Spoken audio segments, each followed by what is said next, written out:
Those ballerinas are so in shape. Hello BookTube, my name is Alexis and welcome to my channel. Today I wanted to discuss the books I'm thinking of reading for the BookTube-a-thon. Dang it, I knew I would call it the wrong thing. The Reading Rush is held from July 22nd to the 28th. It's hosted by Ariel and Raylene and is previously known as the BookTube-a-thon, as I already mistakenly called it that. I participated last year, but I don't remember vlogging it. It's crazy how summers are really the only time I have to booktube. So I'm just going to list the challenges real quick.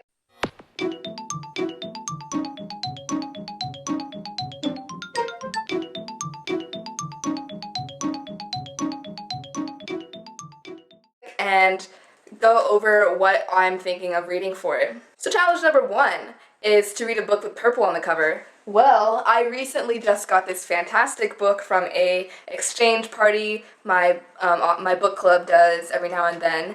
It is Daughter of the Forest, and I got it from the person who owned it who had said this is her favorite book of all time. That to me makes me super excited to read it because I love reading anyone else's favorite books of all time. And it's just like, you feel like you can connect to a person on such a different level. It's like when I ask my friends to read A Darker Shade of Magic, and they actually read it, it just touches my heart in just a certain way. So I'm really excited to potentially read that one, but the problem is, she's a little thick, and the readathon is 7 days, and I don't know if this is something I can finish in one day, because the goal is ultimately to read 7 books. So I have a backup plan. I have 2 plans. There's my overachiever plan, which probably isn't going to happen, and then there's like a realistic plan, which I will feel proud if I accomplish that. That book is on my overachiever stack. Alternatively, I have this book called The Nutcracker Curse. My favorite fantasy fairy tale, old-timey fairy tale, is The Nutcracker. It's kind of a thing me and my mom used to have when we lived in the same state. We would go every year to watch The Nutcracker together every December. It's kind of like my birthday gift, but also I love watching it. I don't know if she enjoyed it at all, but the fact that she was there watching it with me just made my day, made my birthday mean something. And I always would buy a Nutcracker and get it signed by the ballerinas. Those ballerinas are so in shape, and it's something I just enjoy it so much. So I recently was searching the internet for books that were inspired by the Nutcracker or had a little element of the Nutcracker fantasy in the tale. I found a few, but this one, The Nutcracker Curse, could be really good. I could really like it, I could hate it. We'll see, but it has purple on the cover, and the cover is so pretty.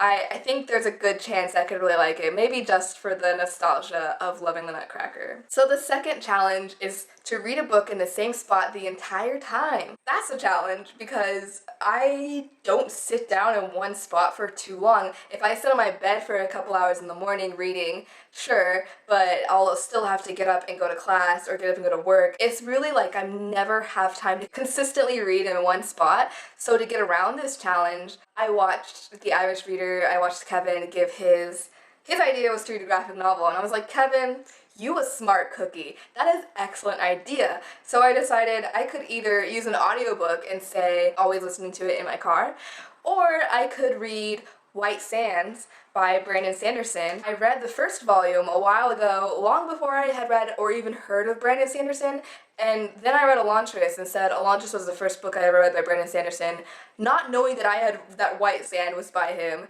And Brandon Sanderson is one of my favorite authors. It's V.E. Schwab, Brandon Sanderson, kind of tied for first place. So I love them both. The thing with White Sand that I really enjoyed, to me, it feels when they go to the library in Avatar and they're in the desert and there's sandbenders, that's kind of what White Sand feels like. It feels like a book told about sandbenders. I thoroughly enjoy that. And so I have it on hold in my library, and it should be ready by the time July 22nd comes along. Challenge number 3 is a book you meant to read last year. I could use the audiobook for Boundary Cursed. This challenge number 3 is going to be the most difficult because it not only depends on my library, if I can get a book, because I would love to do Circe, but this is my waiting line in Circe, and it's likely not going to happen, but I have The Bear and the Nightingale. I actually got it at the thrift store for I think 99 cents, and then she came to my city and I didn't get to go see her, but I wanted to so bad.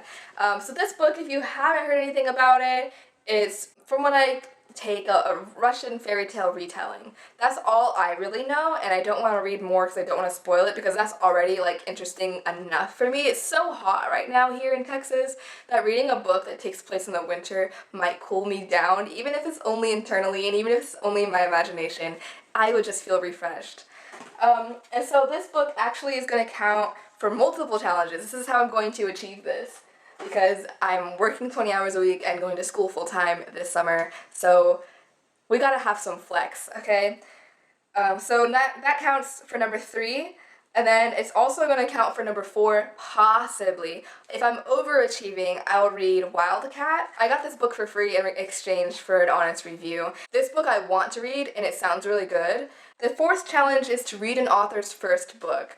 As far as I'm aware, The Bear and the Nightingale is her first book, and as far as I'm aware, Wildcat is his first book. I couldn't find anything to say I'm wrong. I just realized I can't do Wildcat because this book is 473 pages, and even if I'm trying to be optimistic, let's be real, I don't have time to read 473 pages in one day. I'm gonna get to it. I really want to read it. It seems like it could be really good and like something I could really enjoy, and similar to other books that I've read. With that, we move on to challenge number 5. And for that, I'm for sure torn between 2. Again, depends on the library for this one. I will buy the audiobook for Boundary Crossed. However, if I get Rosewater at the same time, I'm definitely going to try and read Rosewater because it sounds really promising and the main character is a psychic. The challenge for number 5 is to pick a book with a non-human main character. For that, again, it's either Rosewater where the main character is a psychic, or Boundary Crossed where the main character is a boundary witch. And a boundary witch is someone who does magic along the lines of death. So it's kind of a little necromancy-ish, but not really at the same time. One of the characters that's in Midnight Curse is the main character of Boundary Crossed, and since I love Midnight Curse so much, I really can't wait to read this book with her as the main character, because her name is Alison Luthor, and she goes by Lex Luthor, and that to me is just so entertaining. Like, I don't know, like, I'm just like, I love a female Lex Luthor, let's do it. And also, she's not evil, so I don't know why she picked that nickname, or if it was just given her. I don't know, but I'm hoping it's explained in this book. So with that, that's challenge number 5. Challenge number 6 is to pick a book with more than 5 letters in the title. You'll know where I'm going, right? You know, my cheating self is gonna keep on hacking away. The Bear and the Nightingale, that is exactly 5 letters. I did mean to read it last year, which is where it counts. It does have more than 5 letters in it, and it's a debut novel. So that's 3 challenges. And the last challenge is to read and watch a book-to-movie adaptation. I know of a couple book-to-movie adaptations that have just come out, like The Sun Is Also a Star, Simon vs. the Homo Sapiens. I'm pretty sure that's an adaptation. Contemporary doesn't always attract me, and I know I couldn't finesse myself to read a whole contemporary book in one day. I decided that I was going to reread. Can you see her? You can tell. I was that girl when The Hunger Games first came out that I had a Mockingjay pin, lost it, bought another one. My cheap self bought another one. To buy another pin just shows you how much it meant to me. And I decided it's time to break out The Hunger Games and reread it, because it has been a long time. I believe that's it. Those are 7 challenges. I think I've gotten it down to, I would only have to read 5 books. Those 5 books that I'm planning on reading for sure are The Nutcracker Curse, White Sands Volume 2, The Bear and the Nightingale, Boundary Crossed, and The Hunger Games. I'm excited. My name is Alexis. Thank you for watching. I hope you get some time today to go read or go be outdoors. Bye-bye. If I knew then what I know now, I give wow, someone took time out of the day to read my favorite book. Wow.